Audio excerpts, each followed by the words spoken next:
So I transferred to Prato, which I suppose gives me some kind of authority, I suppose, talking on a Prato topic. But yeah, since I moved to Prato, I got more interested really in the stories surrounding Fra Filippo Lippi during his time in Prato, and living there has given me the opportunity to see some of the places, some of the streets, the buildings, the works of art mentioned in so many of the narratives about what went on while Lippi was in Prato, that I thought it might be fun. So thank you for inviting me to come and talk about this, Simon, and I hope I might attract a few people. If you haven't been to Prato, has anybody been to Prato?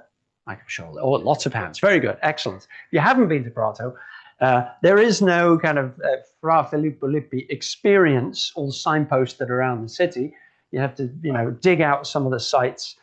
So I hope if you're going to go to Prato or back to Prato, this might inspire you to track down a few of those locations.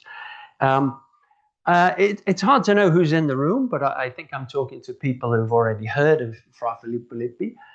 Some of you may also have heard of his son, Filippo Lippi, who is known as Filippino Lippi, which makes things easier. And you may have already heard, of course, stories about, as Simon called it, the shenanigans, which we will definitely dig into today as well. I'm very appreciative that a lot of work has been done in relatively recent times and more recent times on Fra Filippo Lippi and his son Filippino. There are some great writers out there. Just thinking in the English language, there's been Jeffrey Ruder, Megan Holmes, Patricia Rubin, who I was fortunate enough to have as a supervisor when I was at university, and Jonathan Nelson. A lot of interesting writers have done a lot of work on looking at the artwork of Filippo Lippi, but also some of them digging into the archives, referring to Lippi's life and his experience in Prato, and encouraging us to look in all sorts of different ways at what actually happened and how it relates to the art.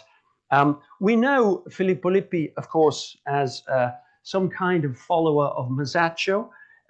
We know him also as perhaps as the teacher of Botticelli and as the father of the great painter Filippino Lippi, who in his own turn seems to have been Botticelli's first apprentice.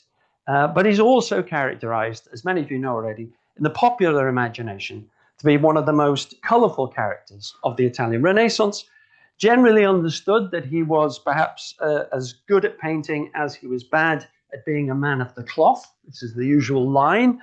And that he was, and he had the audacity to run off with, maybe even kidnap, a nun. So I